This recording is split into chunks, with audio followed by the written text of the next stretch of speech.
afternoon, good day, and thank you for joining us again today on the TK Show, where we aim to have policy centric but personal conversations about the state of South Africa and the wider African continent.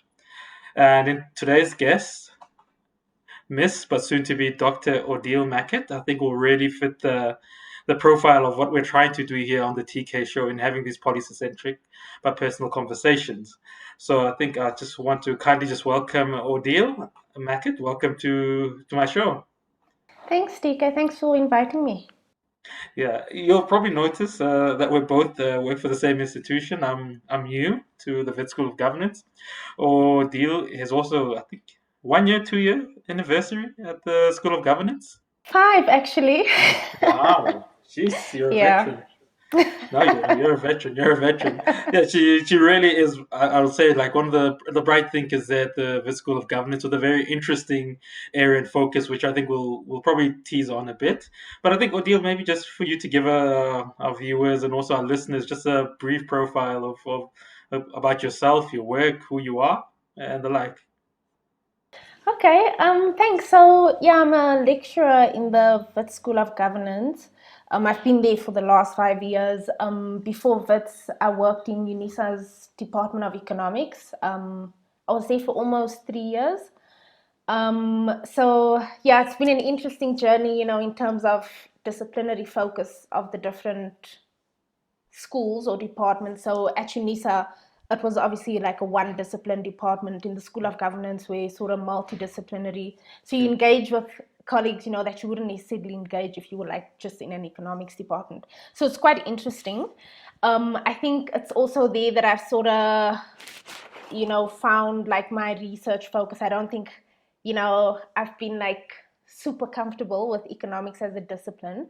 And I think being in the multidisciplinary space has sort of given me the space, to sort of ask questions about, how economists view the world and how other disciplines or people in other disciplines could also, contribute to, answering these complex societal questions that we have. So yeah, lecturer. I'm also a researcher, I suppose. That's part of the job description. So my research focuses mainly on labor economics, although specifically on women in the labor market. Although my master's focused on women, but then I also added on like a youth angle. So I looked at gender differences in labor market outcomes. Labor market outcomes being like, what are the determinants of being employed, unemployed, and not economically active. So I looked at the differences between men and women, and then also the differences between the older cohort of the population and then the younger cohort of the population. For my PhD, I still kept the labor focus, but what I did was I framed my PhD around the ILO's Decent Work Index, or their Decent Work Agenda. And it was just like a bit of a critique of the Decent Work Agenda to show that it's not sufficiently gendered, or it's gender neutral. In other words, it doesn't consider the circumstances under which women work in the labor market. And in doing so, if something is gender neutral, it often tends to exacerbate existing inequalities between men and women. So yeah, I did that using time use, looking specifically at unpaid reproductive labor, and the impact that has on the quality of work someone has. So unpaid reproductive labor being like, looking after children, cooking, cleaning, looking after the elderly in your home. So whatever you do that is sort of caring labor, but not in exchange for money. So not in the sense of like being a domestic worker. In that case, we'll just say that you're a wage laborer because you get a wage for your work. But in terms of unpaid reproductive labor, it's often women who tend to do that type of labor in the household. And basically, I asked the question, what effect does the amount of unpaid reproductive labor someone does have on the quality of their wage work? And so, yeah, that's my research focused. Yes, it is. I've also now come to find that there are not a lot of people doing research in like gender economics in South Africa, and I'm sure we'll talk about that in a while. But some of my other research interests also relate to social security, because I think that has important implications for the labor market. And then, yeah, that's sort of like about it. That's the main things about me. It's quite a mouthful, though. It's a lot of work. And I think maybe I'll just maybe touch on this to say thank you again for just joining us. And for those of you guys that are joining us now, we are, and I'll say are, because I think we'll probably do a lot of departures and take a lot of D routes on this. We're looking at why is economic development thinking and planning and execution so hard in South Africa. And I like the overview you gave because it's not something we readily think about. If anything, one would argue that listen, we probably have to think about this a bit more because of COVID. Because I think pre-COVID, life about economics is just usually we just know supply, demand, and we move on from there. And I always ask people who do economics and end up in academia, but why? You guys could be private bankers, you could be working for the World Bank, you could be making real money. Why? Why economics in academia? Yeah, so I mean, it's interesting that you asked me that, because it's a question that I grappled with recently. As an academic, you'll know, like, it's not an easy place to work. For a lot of us, like, we are like first generation academics in our families. And so, like, it's a whole new terrain for us. And I mean, I don't need to go into the lack of transformation in academic institutions, that sort of adds to, I suppose, the trauma, because people are now also talking about, experiencing racism and sexism as like traumatic experiences. And I don't think we see it as such. And so, it takes a lot of mental and emotional Yeah. energy to be in these spaces. So, there was this moment at the beginning of the year where I decided I had just had enough. I don't even want academia anymore. I am out of here. But when I say that, you need to bear in mind that being an academic is like my dream job. It's like my Wow. dream job. So it's like, if you walk away from your dream job, where do you go to? Mm, So what I did was, I went on this little journey of mine where I thought, okay, I'm going to decide, what else I can do. I sort of know I don't want to work for the private sector, I don't want to be at the behest of clients, and work like crazy hours. I suppose money is also just not like a good enough motivator for me. But what I did was I actually started speaking to people who do other jobs. So I mm, spoke to people who have worked for NGOs. I spoke to someone at the Reserve Bank. Um, I spoke to I didn't speak to a private sector person. I spoke to people who like work in government. I spoke to someone at the World Bank, for instance, and I basically just asked them, like what do you do, like every day? Because I wanted to get an idea of, where do I want to go and what am I going to get myself yeah. into when I go.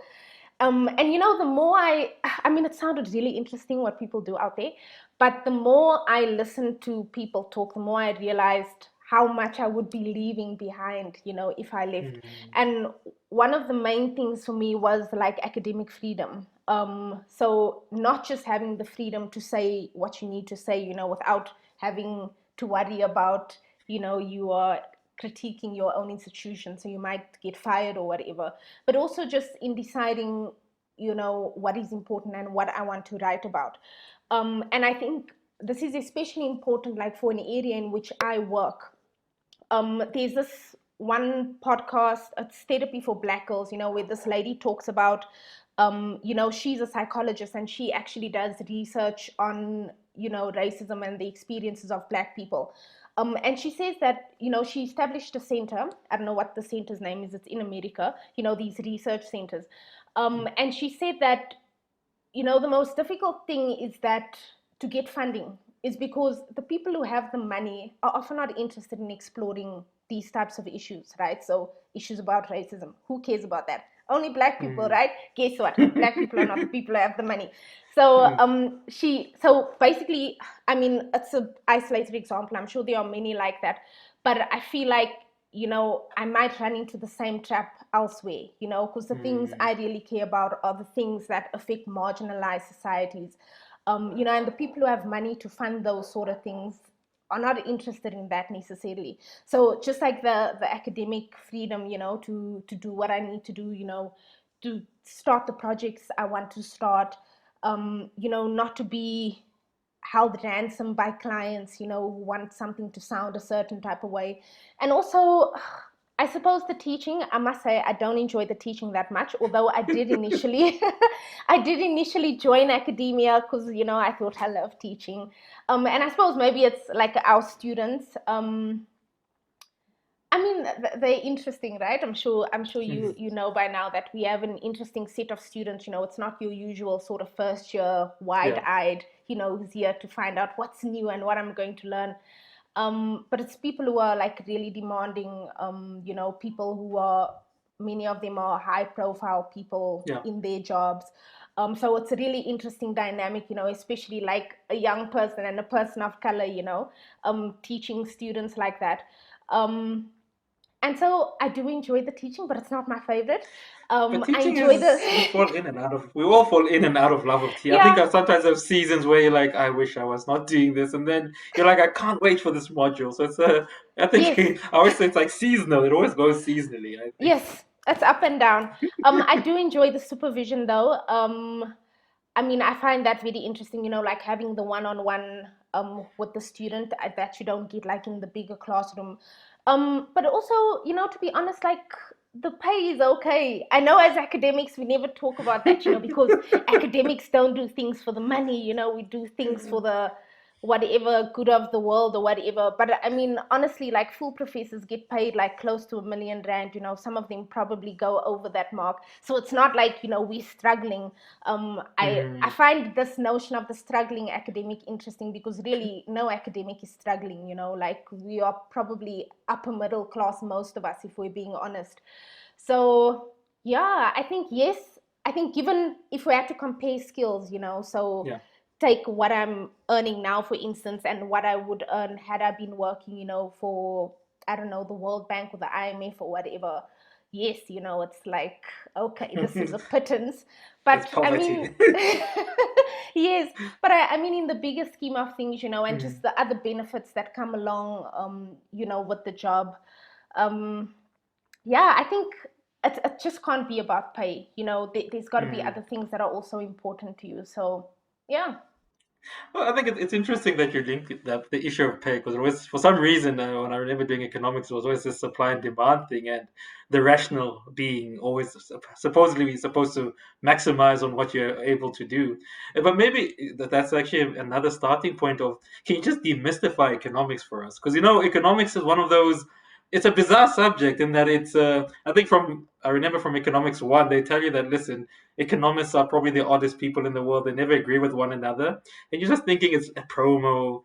Yet you tend to find that they've got such a huge impact on policy and how, I mean, the state of where government is. And even look, the highest prize you can get as an academic is the Nobel Economics Prize, or which is so. It's I find it a very mysterious subject, important, but you're also seeing that there's shifts within economics. So how do you demystify this subject of economics for us? Yeah, I mean, it's very simple, it's supply and demand. There's a graph, you get them to match up, and then boom, the world is okay. True. I think that is like the biggest problem with economics. And also like in the way we teach it. Um, you know, I think a lot of people have agreed that that is a problem. So viewing economics through this demand supply, maximizing utility and people being rational and all that. Because people are not rational, so you can't put Yeah. people into a model and predict how they are going to behave. There's this one podcast that I was listening to a while ago. I think it's from the Stanford Business School, and they basically interview their professors who specialize in communication. And one thing that all of them say is obviously like know your audience. But another thing they also say is that, um, people don't make rational decisions. People make emotional decisions.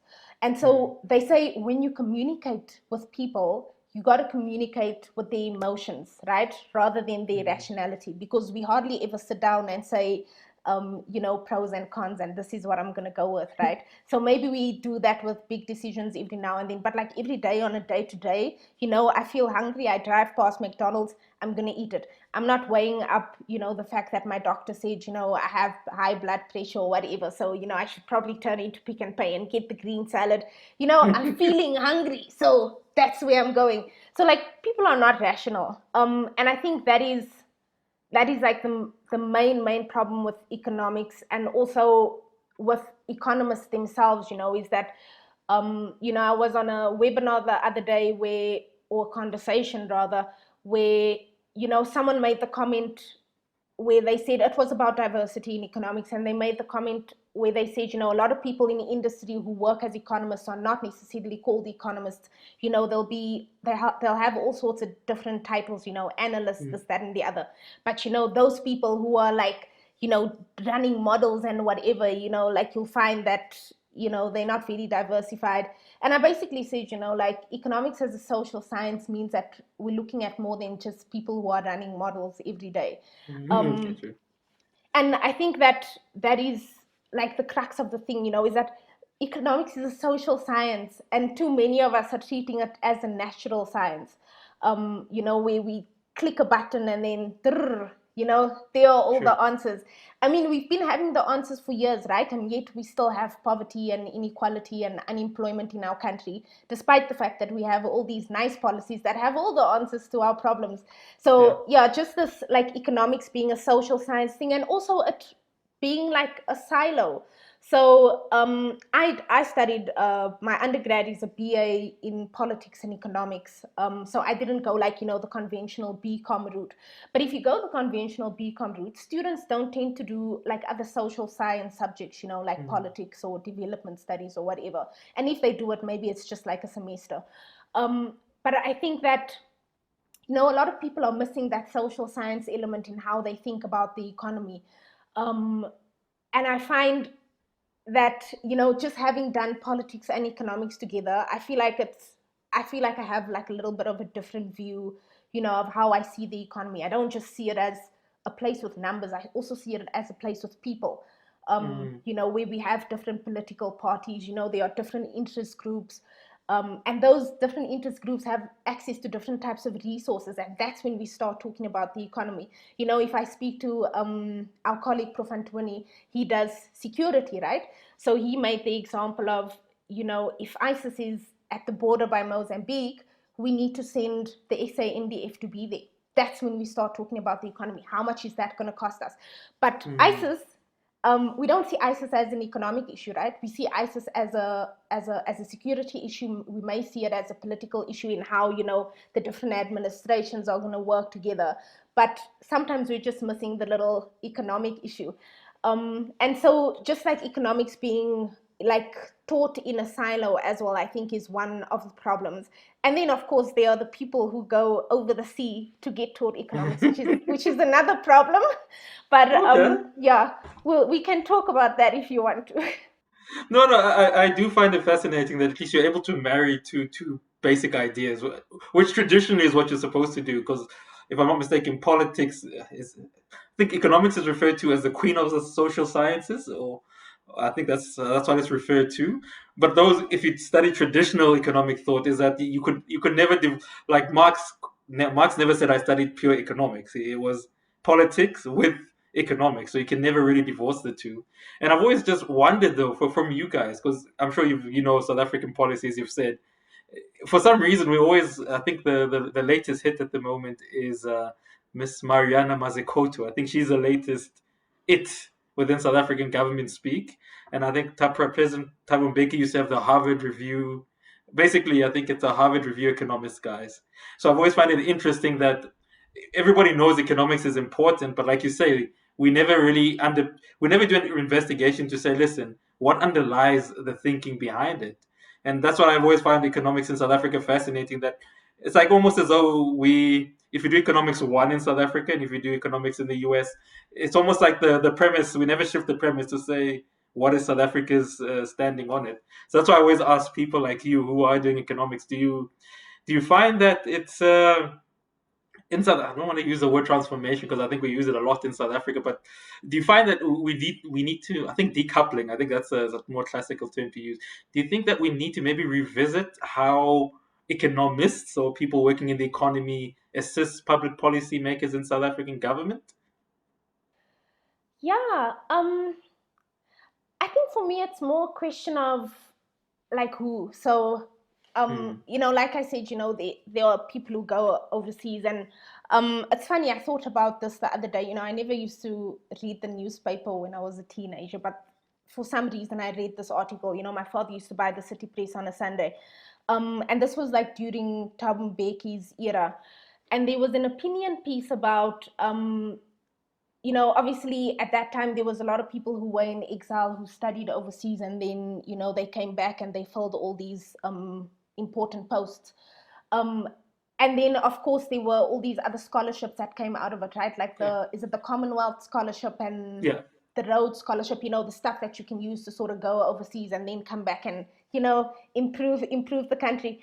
Um, and this opinion piece was basically about the usefulness of doing that. So, what is the point of sending someone to England to go and be taught about how to deal with economic problems in England, and then sending Mm, them back to South Africa to come and deal with issues in South Africa?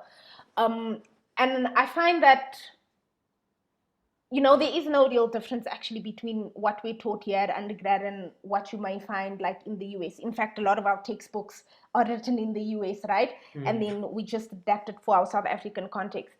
But we do need different ways of dealing with our very unique problems. And I think that people don't have solutions for our very unique problems. So people have solutions that work elsewhere, but people don't have ideas that can work here.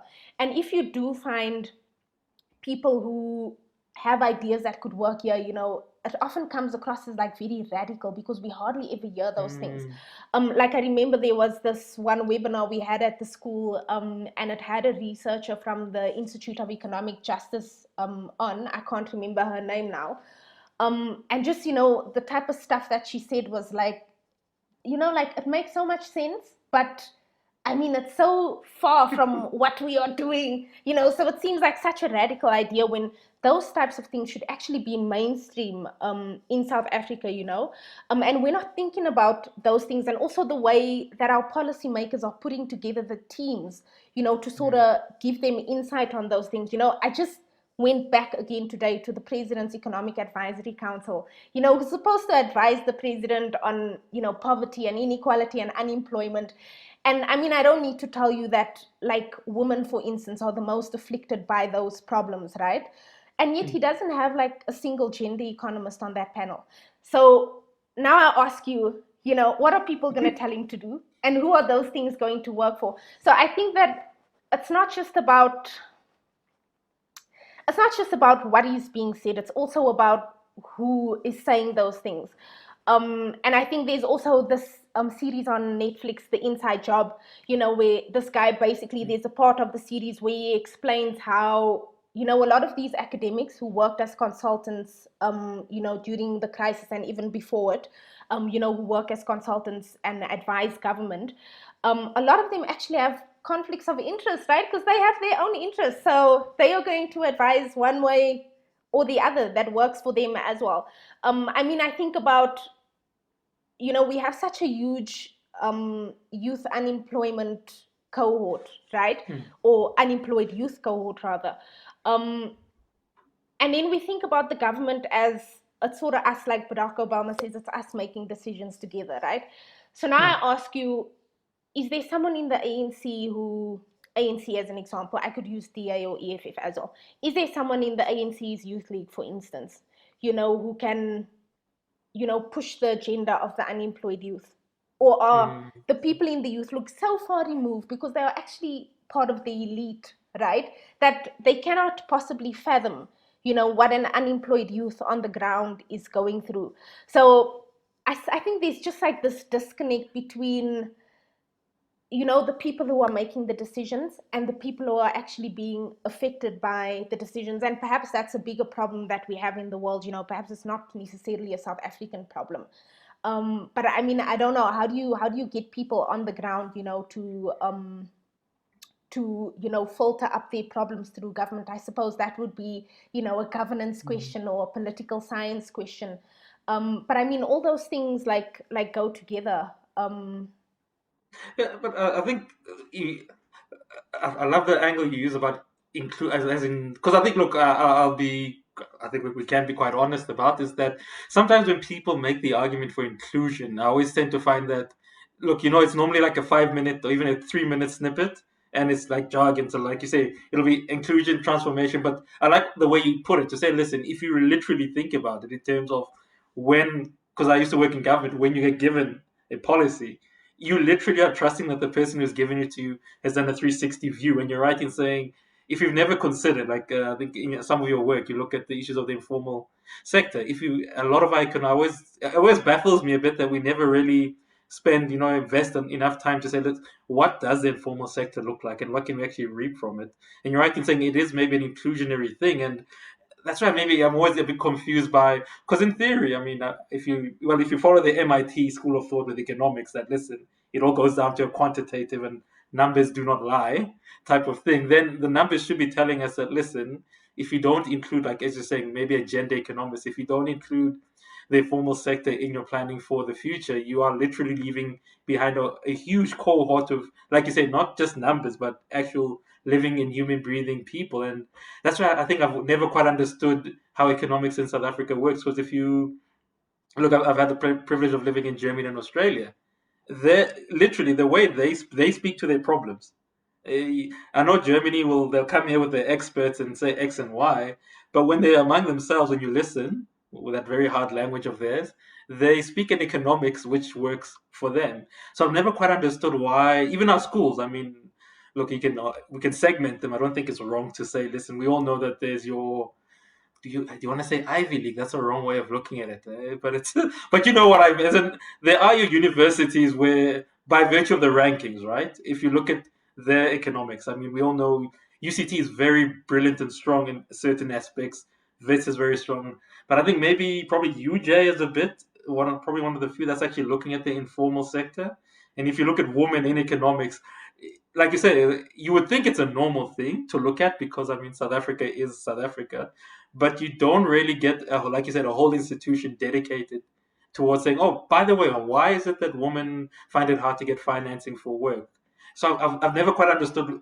Is it is the problem starting at the university level, or is it the fact that industry doesn't really value these things? Because for me, it's always like there's a disjunction. Because really, you can literally live from getting your graduate economics degree, postgraduate. You go between Wits, UCT, maybe do a UKZN, maybe do a Rhodes. You go to the banking sector, and maybe you feel that the heart calls you to go to government, but you've never really interacted with what I term South African problems. So, how do you square it there? I've never quite understood that one. Yeah, I think it's also like about interest, right? And this is why like diversity is important. Because I think, and you'll know this, that we do research that speaks to our hearts, right? Yeah. I think there's this sort of notion, that researchers are objective, and we look at the literature and we analyze the literature as objective beings, and then we give our educated opinion. But actually, we also give what we feel about the particular issue. And just a side note, so there's actually this thing in feminist economics, where Madeline Power, in one of her papers, she talks about making value judgments. So you would have heard that, economics works only with normative statements. And she basically says that you have to make value judgments, because if you don't do those things up front, then they are implicit. So if you think, for instance, about our social security framework, basically what we're saying to people in terms of our social security framework is that you have to work, right? Because if you're not a pensioner and you're not a child and you're not disabled, you should work. That's why we don't give you a grant, right? This is despite the fact that we have a very high unemployment rate. So that is the value judgment in that sort of policy. So if we don't say upfront that we're saying that working for a wage is the gold standard, then that thing becomes implicit. And then it also becomes about what we value, just like you said. So what does society value, right? Society values people who are productive. Society values people who can bring something to the table. So what does Yeah. an unemployed youth bring? I mean, I don't know Yeah. any unemployed youths who just sit around the house doing nothing. I'm sure you also know some unemployed youths. These people are busy, right? They're trying different things. They're doing stuff around the house. They may be trying to start a business. Like, people are productive, but because they are not productive in a way that is easy to measure, we sort of count them as unproductive. So, in terms of, let me come back to your question. Just remind No, me. that's fine. No, you were going in the right direction to say why this obvious problem which you've defined, why is it not coming Yes. out in economic policy and the like? Yeah. Yes, so coming back to where I was going, I do this in class. That's why my students always laugh at me. So, in terms of coming back to, we do research that speaks to our interest. Um, if you go look at the statistics, like, the percentage of female economists and even female economic academics, it's very small, right? Especially the higher up you go. There are very few female professors who are economists, or the proportion at least is very low. This is not just a South African problem, it's also a problem in other parts of the world. And if we think about, the fact that people are going to do research which interests them, and then you have groups which are underrepresented in certain disciplines, then it means that only certain areas of those disciplines are going to get attention.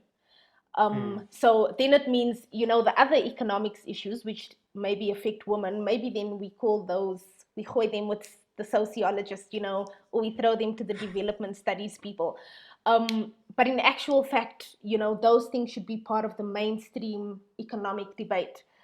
Because on the President's Advisory Council, you don't have any sociologists, despite the fact that there are many sociologists who do work on labor markets, but looking specifically at what's happening to youth in the labor market, and looking specifically at what's happening to women in the labor market. So, I mean, you'll see that there are a lot of people there, I'm picking on them now, and we have a lot of colleagues there, no shade for them. No shit at But, all. there are, there are a lot of people there who do macroeconomic modeling, but the fact is, like, our population is so diverse. There's such large inequalities in the labor market, in our society, that you can't just take that macro view on issues. You have to look at what's happening at the microeconomic level as well. So, and I don't just mean, looking at industrial development and what's happening within industries, what's happening in certain occupation groups, what's happening in the informal sector, what's happening in the informal sector where people are selling clothes specifically, what's happening in the informal sector where people are selling tomatoes specifically. Do the people who sell clothes have the same issues as the people who are selling tomatoes, or do we need to have different solutions to the problems that they are experiencing? So if we do this macroeconomic blanket thing, I mean, it's easy, right? So we can say, oh, look, Yeah. this is what the macroeconomic model is showing, let's do a policy that works for everyone. But if you have an economy where people live so far from one another, I mean, I don't know, like, like where you come from necessarily, but I, for instance, cannot fathom what it must be like, to wake up in a shack in the morning and open the door and, have sewage running through my front door and then walking to school for like 2 kilometers. I don't know what that's like, but if we're going to have a macroeconomic policy that's supposed to work for me and the person who lives like that, then, like, where are we going with our solutions? No, actually, I love that one because it's speaking to the heart of the issue. Again, for those of you that just joined in, welcome to the TK show, and we have, as dare say, Professor Mackett here, who is just really. I think you're cutting to the heart of it because I think as you were just describing that vivid reality of where someone lives vis-a-vis the utilities and what they have and how policy is answering that actually made me think we actually don't have a department of the informal economy. There's no such thing in government, that we actually don't have such. And you're right. And actually, maybe if one has to, yeah, I guess maybe play the cards a bit is, because I come from local government. That's why I used to work in local government. Then I then I don't know how you'll see me now. I used to be one of those consultants you speak of. We used to do a lot of work here and there. But the question is always, and again, having I'm sure as you've also seen it as not just literature, but is there something we can readily do? As in, maybe let me put it to you in this question to say, literature kind of tells us, and even history tells us that, look, unfortunately, and I say it's unfortunately that the way you get people into work, and here we're speaking your formal, your what's termed it, your bricks and mortar type of work, is this thing called industrial policy. But I don't know how you feel, because I think this is where I wanted to maybe really gauge your mind in it, is to say, would you then be opposed to an idea which says, listen, we've seen how the East Asian countries have done it, which is to say, you literally might have to say, listen, Nike, Adidas, come into the Northern Cape, set up your factory as you see fit. We're going to relax. And you know the way this is going. We're going to relax certain things such as minimum wage. We're going to relax certain things about hiring and firing. So, because for me, that's all, because I was one of those youths that was unemployed. And because just to give a snippet, my first job in local government, I volunteered. I literally walked into the municipality, told them, look, I know you're going to tell me you don't hire graduates. Fine. I don't care. Just let me work so that I can gain experience. And then whatever happened, happened, right? So I'm always one of those people who's like, yes, it might be an antidote, and I'm not saying this is how everybody should do it, but what's your feeling about that? That look, for us to really move, like you said, that person that lives in the shack, is it good that we just give them the option to say, listen, there's X company or B company who's willing to take you on, but understand that they might not give you what we ideally love as a minimum wage, or just your thinking on that a bit.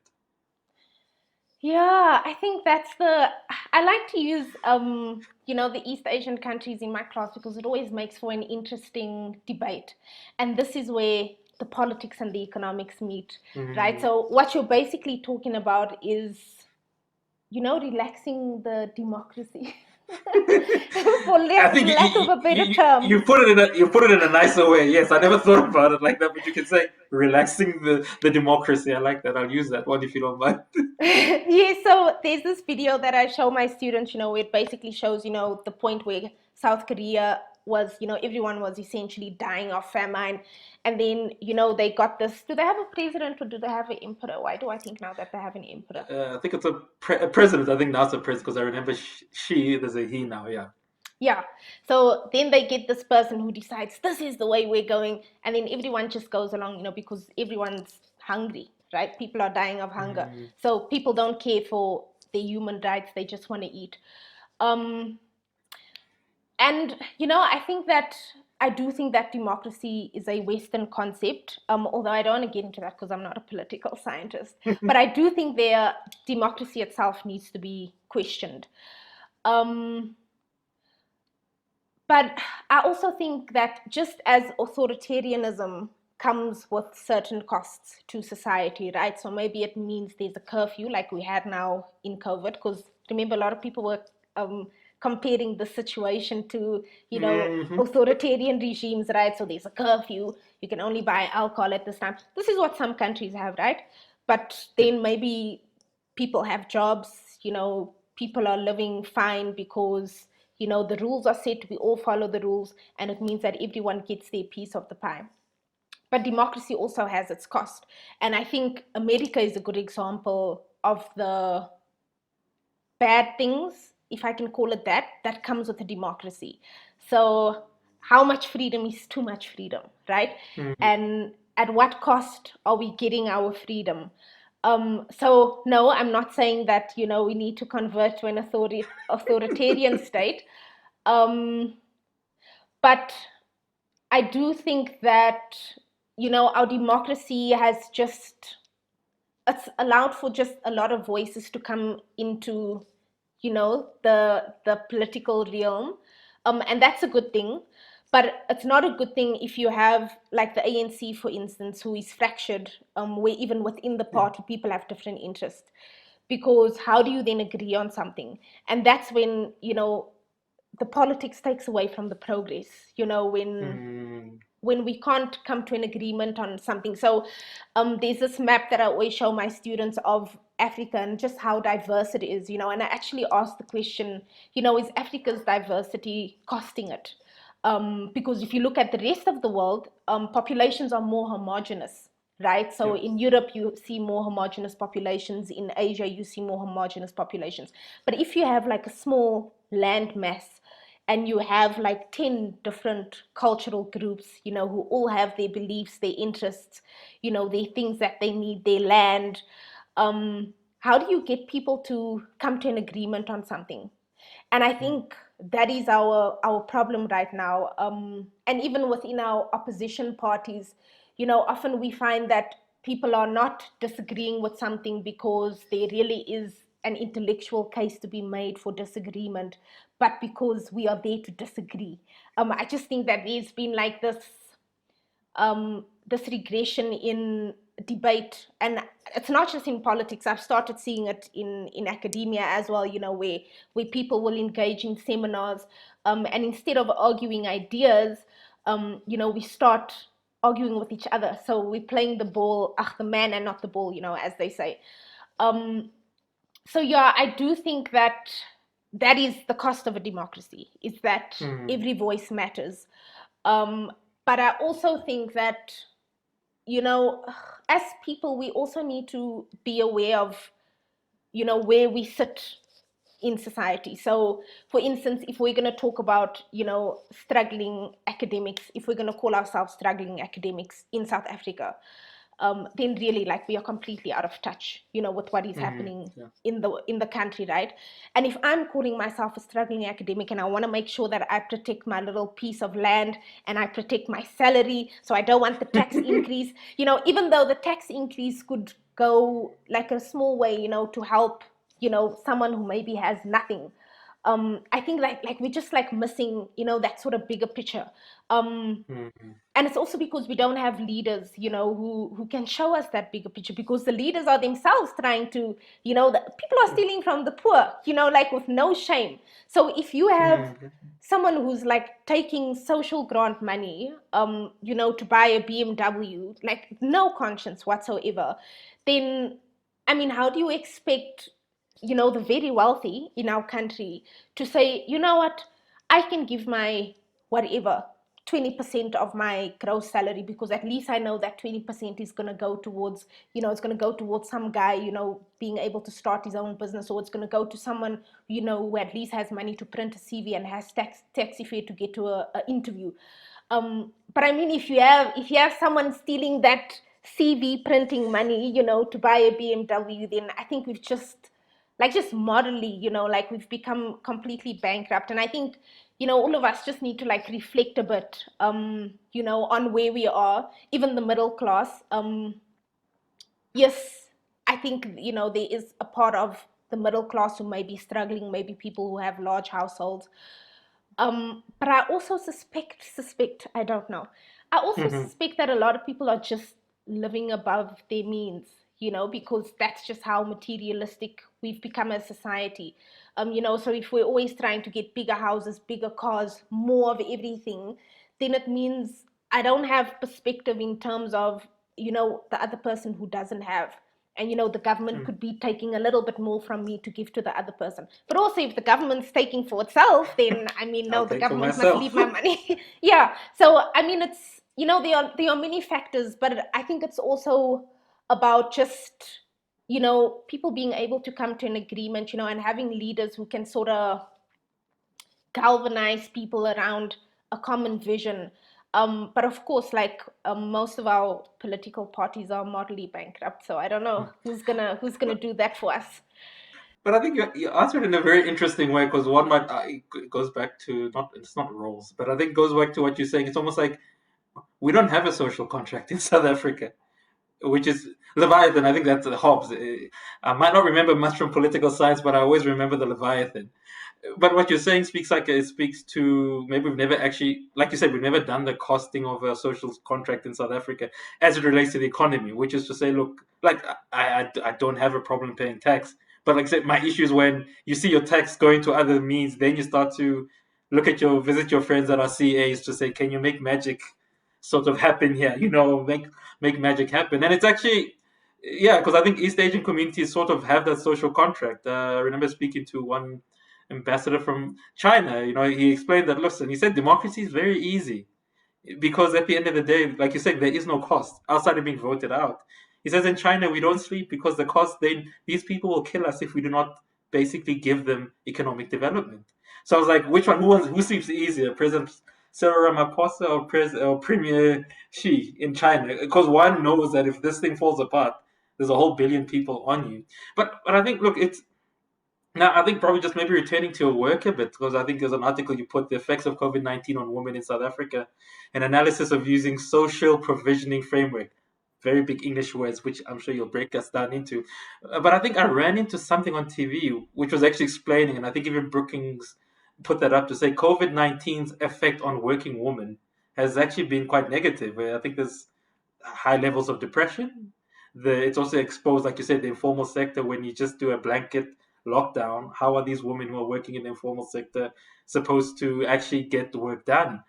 How, if from your work specifically, look, when you've looked at issues such as inclusion, when you've looked at issues such as the microeconomics and issues of decent work, has COVID maybe almost like kind of shown how right your work is, or yeah, if you get my drift, of saying I don't want to say COVID has been like, oh my word, it's a way of propelling and actually advocating what you're doing, but how do you view it though? Because for me, COVID seems to have really highlighted how wrong we've been about a lot of things. Yeah, absolutely. I agree with that. And I mean, I do say that in the article, like COVID has just sort of like opened up all these issues that people have had. So, I mean, take for instance the social distancing. You might remember that there were a lot of townships in which people weren't social distancing, and then we had the SANDF, going through the streets of the townships, essentially getting people to go back in their houses. But the fact of the matter is, people don't have space because people are living on top of one another, and True. people have been living on top of one another, and now people Yeah. saw it because people had to social distance and they couldn't. Yeah. So, I mean, that's just one example, but there are like so many things, where we see where COVID has actually, given people these aha moments. Oh my goodness, okay, there's this thing that's been here this whole time. It's only now that we see it, because, it's sort of been exposed by this crisis. Yeah, because specifically, maybe I'm just highlighting the issue of, because one thing COVID did make me think. Because look, again, I'm very open to say, for me, I like what I am. I like being a guy. It's very good being a guy, but having to stay with the child for a very long time, you're like, oh my word. The only thing that I always tell my wife is, how do single mothers do it? Because because you're like, oh my, literally. So, because when you think about it, I mean, a child is, if we speak about irrationality, well, there's rationality in their little minds, which is they want love. They want love. They want you to be there, which is what we should all be doing. But I was like, how does a single mother, let's say a child gets up at 6, you don't know when they're going to sleep because you just have to be there. She has to get ready for work. She has to perform at work. She has to come back. If she's privileged enough to have finances where she can get a nanny, it's fine. If not, there's always means and ways. So it really has made me think that our architecture for how we handle I don't even like the term single-headed household, because it sounds so wrong, because I think there's supposed to be some safety net around there. But just on that issue, I mean, how do we get around that? Because I think we should maybe be thinking a bit more dearly and clearly about this issue of parent. I mean, it's predominantly these women. We can't get away from it, who are raising these kids by themselves. Hopefully, the males are there to do their part, not just be sperm donors. But just your thinking around it as to any ideas, or do you think maybe what big ideas can we throw around specifically on this issue? Yeah, like I don't have the answers. But I Hmm. agree with you. I have no idea how, like a single mother would survive, just survive. Yeah. Um, but I do think you know, it's a question of, community, I think. And of course, it's also a question of government. So there are certain areas where government can make rules, make policy and say this is how we are formally going to help everyone, but then there's also community. And again, it goes to, what are people's perceptions of the government? And I mean, the GCRO has very interesting few questions in there, where they ask, what do you think is government's responsibility? Creating jobs, providing housing. I mean, that's a really interesting question there, where you can sort of see, how people think about the government, and how people think about it differently, because even within economists, some people would say, government is supposed to create jobs. Another person might say, government is just supposed to create a conducive environment, Yeah. For jobs. But again, it's again coming to an agreement about what is the role of government. And once we know what the role of government is, we then know what is our role as the community. So, and this would be a broader governance question, right? Which is Yeah. of interest to us in our school is how do all these little parts work together? So I think like a lot of people have done studies now on community policing forums, right? Yeah. Where they show how do these people operate in relation to the police, and that's sort of where you see, police and communities working together, to govern their communities. But I think the same thing applies when it comes to this reproductive labor, when it comes to raising children, who's responsible for children. I do think that, like in the townships where our parents used to grow up, that dynamic was a bit different, right? So it was a bit Yeah. more communal, so we'd know that, there's a neighbor. So if Yeah. my mother goes, I don't have to worry because the neighbor's there, or my mother will ask the neighbor, can this person come over, or whatever. And I think we've also, having moved into the suburbs, we've moved to a more sort of individualistic way of living, right? So now I want to hide from my neighbor. My walls are high, right? So I don't Yeah. want True. them to True. see. Yeah, I don't want them to see what's going on. Um, so I think that is like a big part of it, is how we make community. Um, and it's a very difficult question, because Mhm. it's also about what do we want community to be, right? So is it that I can tell my neighbor I want to leave my child with you? Is it that I just want to be able to borrow a cup of sugar? And how do we come to an agreement on that? And so if things then become systemic, so if you then find that it's women who look after the children, and therefore, they are being disadvantaged in other areas like the labor market, then we maybe say, okay, government step in. Mhm. But what does government do? Does government need to set up facilities where women can leave their children, or does government mandate companies to have daycare centers so that women can leave their children I there like when they that. go to work? So, like there are all these different dynamics, and I mean, there's nothing stopping us as individuals from creating the type of communities we want, right? So if I'm a Yeah. CEO of a company, there's nothing stopping me from, setting up a daycare, or asking my employees, is that something you guys would like? I like this example of Sheryl Sandberg, from Facebook. She, in her one book, Lean In, she speaks about, how she was pregnant. And at that stage, she was an executive. She was pregnant and she was late for a meeting. She got to work late and she had to park at the back, and then she had to sort of like waddle through the parking, and like that's the first time she thought, oh my goodness, why is there no parking space for, women who are Mm. pregnant? They should be able to park close to the door, just like people in wheelchairs or whatever. And she actually then instituted a policy where they created parkings for pregnant women. And then she thought, there's been many women before, who were pregnant, who probably had the same issue. It's just they Mm. weren't executives, so they couldn't institute the True. parking True. policy. So I think it also just, just more than community, it's also just about diversity in the places where we make decisions, so that we are able to address those different things, so we are able to address those things in So, our companies, we are able to address those things in our communities, we are able to address those things, in government. But to do that, you need to have people who have those very diverse, experiences. But yeah, that is a very complex question. I don't have the answers, but I do think it's about, community building. no, but I think you've I think you've answered it well because I think it touches on, and I think maybe throughout our whole discussion, I think that's what you always touch on is this issue of the which I think we don't do enough in South Africa. I think people go to Rainbow Nation, which is always very confusing because I never find my pigmentation in the rainbow, but but it's always that issue of we've never had the discussion about what is our social contract. What you're saying is what do I need to give up, or if I give up, what will I get back from government and also the private sector? But I also like the point you just made now about Facebook, because which is something I'm sure COVID has really exposed, and it's coming to South Africa, and I think your work touches on it. It's called the gig economy, right? I think, Mm, for lack of a better word, people for those that like the fundi word for IR, but I think the proper term is the gig economy. yeah.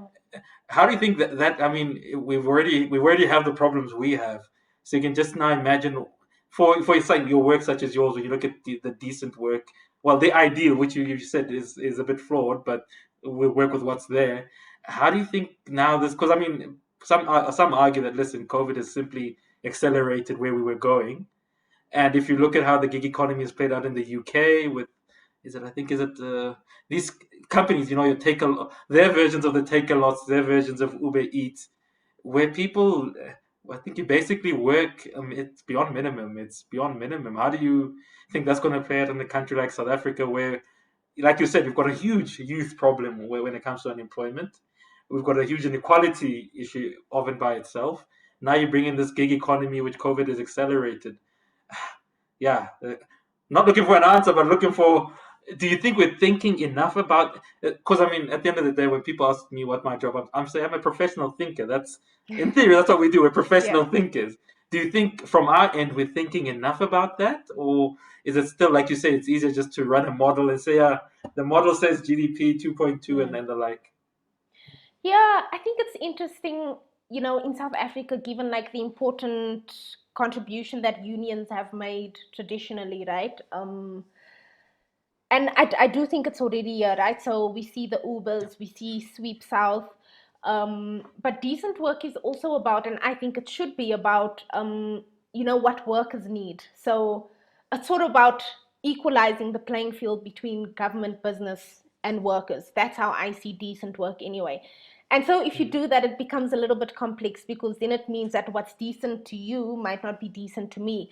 So maybe you don't mind working long hours for more pay, but I need to work fewer hours because I have a child at home. So I can't work long hours, but I need to find a way to, I don't know, balance having less pay with working fewer hours. So it's about, finding that middle ground for people.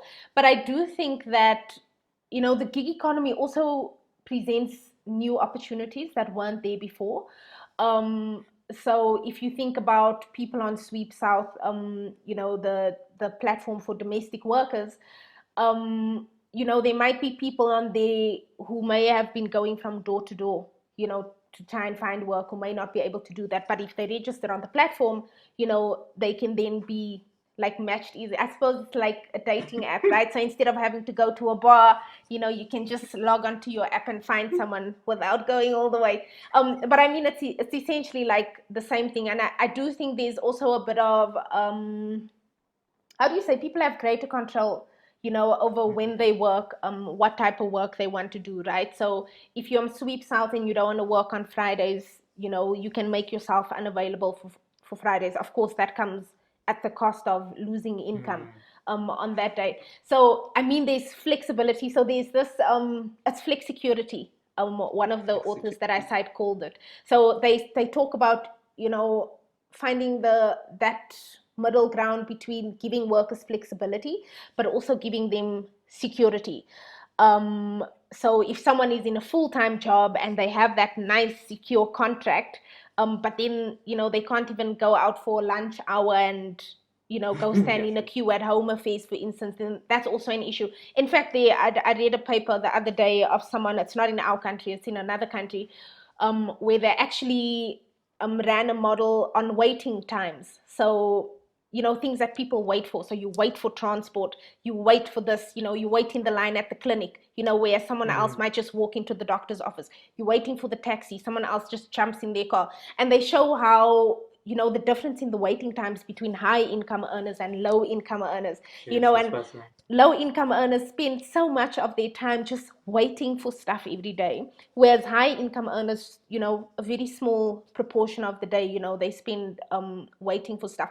But there's also, that sort of, if someone can't go to do something during the week, then they have to go on a Saturday. It's supposed to be their off Mm, day. So it's also that like mental and emotional fatigue, that people experience if they have jobs where they don't have flexibility. And I think the gig economy sort of provides him with that, but then we don't have that. Okay, we then giving you your pension contribution, or we also contributing to UIF, or if you're sick, you can get your mm, sick days and be paid. In the gig economy, if you're sick and you can't work, then you don't get paid. So it's like a no work, no pay situation.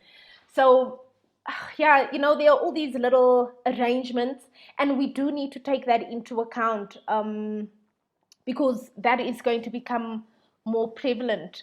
And yeah, I think we need to think differently about our social security framework, and how we accommodate workers who work in those types of situations. Because yes, there are people who do prefer to work that way, but there are also an equal amount of people who have no other choice, so they can't get a job elsewhere. So this is, what do they call it, the platform economy also, right? This is a mm. place where they can actually, find opportunities. So yeah. Jeez. I think it's fascinating. I think, yeah, you've actually just put it quite well, and I think very well, because it's things which, and I think this is why we wanted to have you on board. Because look, Discourse ZA, one of the things we argue is that, listen, when you listen to the news, you don't get what you've heard. Mm. We are still. I'm not sure if you still listen. Okay, look, some of us are a bit guilty because we are on the news, but if you just look at the news, Yeah. I mean, the economic indicators, right? We're still stuck on. Look, yes, the price of oil is important. No one will deny it. But then they show you those green bars, red bars, US dollar, pound, and I always say this to people. It's actually worse when you listen to vernacular, because vernacular news is very poor at giving economic discussion. I always always give this illustration to say, if you listen to the English news, most likely you're going to get an advert on food, the banking, something about the financial services sector. If you listen to vernacular news, yes, you get food, but then you're going to get something from AvBob, death. Yeah. There's always death. And which makes me think, but how are you then teaching our people about, investments in the value of the economy if all you're really taking them the first economic policy? I'm sure the majority of Black South Africans, I don't care where you are in the Western Cape here, Kailicho here, it's always AvBob or something, which is we're preparing for death, but we never prepare for, the life type of thing. And I always have this Yeah. argument with my dad. Uh, yeah, so no, but yeah, so I think, yeah, that's why I said I'm very happy we've had you. And yes, for me, yeah, I mean, so many papers you've spoken about. Don't be surprised if I come through with papers asking you to publish. But I think, look, for me, the key takeaways, I think, too, which you really have hit on, is just maybe the idea that we've never really thought about the social contract in South Africa from an economics perspective, as you framed it, to say, yes, it's great to have, I like what you call it, it's great to have diversity of views, but democracy has a cost. And I think we've never really had that discussion to say, what does it look like? Because if I say no to minimum wage, COSATU starts to raise up their hands and the ANC goes berserker, and then obviously another party will be excited. But so I think it's something fascinating, and I'm hoping, look, we could really have you on for just to maybe expand on it. And also, I think just your issue, I think I call it forward thinking about how you've been able to tie decent work to issues of the gig economy, because I don't think we think about it in South Africa. Like you said, we are very focused on this industrial, like IPAP 1. We're still waiting for all these IPAPs, as you touch on it. But like you said, it's here. We can't really get away from it. So from my side, I think you've done it justice, more than what I wanted to maybe discuss. So thank you very much for that. Now we come to the section of the show where we basically ask, like, just three things from you. One, where do you see yourself in the next 5 years? Which is, I know it's a long term thing. Two, what can we look forward to from you? As in, because I think you occupy a very interesting niche research wise. And I think the last question, one big thing you'd love to see happen if you were made queen or king or president or premier for a day for South Africa, what would you do? So you can answer those questions in any order you want. Sure. Okay, I think I'll start at the beginning. The next 5 years, I just happen to be a planner, so I have the answer to that. So yeah, definitely associate professor. I know I'm only at lecturer now, but I've done the calculations. It is possible to get there You have within to. the next 5 years. Of course, like plans also don't always work out. So, I mean, if it doesn't happen in the next 5 years, that's also okay. But that's definitely where I'm aiming for. The second question was, Uh, it's well, almost my future work, yeah, my work future going work, into the future. things Yes. we can look forward to from you. Yes, so I have this research grant. You'll know my 3 year teaching buyout, which relates to my PhD. So I'm submitting my PhD soon, and then of course I have these articles which will come from that. So yeah, a lot of the articles relate to decent work, but specifically, women's issues in relation to decent work. So that's one area of research that I'm focusing on. And then my other area, which I'm very excited about, is about household composition and labor market outcomes. So Wow. I have this theory, that because of our social grants, people will live wherever there's income, right? So if you are a single person, you're living in Johannesburg, maybe you're from a rural area, and you have no income, you can't continue to pay your rent, so you have to move. So where do you go? Back home. Who's back home? Maybe it's granny, she's getting a social grant. It's not much, but it's something. So I have this theory that the household composition that we are currently seeing is also due to labor market outcomes, and of course people are not getting married anymore, right? So people are also starting to just live together, and people are just not marrying anymore. So we have a large cohort of never married individuals, people who have never married before, and then we have a growing cohort of people who are cohabiting, so living together without a formal marriage contract. And then of course the proportion of married people is falling over time. So I'm sort of looking at how people are forming their households and how they are, where they are in the labor market, because of course a household is not just about who we love, it's also about how we share our resources. So that is something interesting that Jeez, I'm looking at. sounds So like a Nobel Prize in economics. That. well, that sounds a bit extreme, but yeah, I think it'll be interesting to look at, and it'll be interesting to see what comes out of that. That's also something that I'm maybe working on for the next 2 years. And then, goodness me, the last question was about one day being present. I used to do pageantry, and this used to be a question that came up a lot. So very cheesy question. It's similar to a world peace to answer type of Well, question. they say beautiful people change the world. Apparently. Well, yeah, I hope so. um, but yeah, what would I change? I think I know that change doesn't happen overnight, so one day wouldn't be enough. Um, but maybe I would change. Goodness me. Goodness me, what would I change? Now you know why they like asking that question. Yes. Because It's a it's a good very one. tricky question. Mm. Um, I think I would, I don't know. If there's any policy that I could change, I don't think policies matter that much in the bigger scheme of things. I think it's more what we do day to day that matters. So I wouldn't change anything in relation to policy. That would be a very useless waste of a very powerful day. Um, I don't know. Maybe I would implement something that has to be done over a longer period of time. That's what I would do. So maybe I would look at our major infrastructure Okay. infrastructure things. I don't know what they called in South Africa. So water and electricity, sewage. I just get the feeling that like how government used to be like invisible, in the back of the mind. We don't see Yeah. them. We just open the tap, the water's there.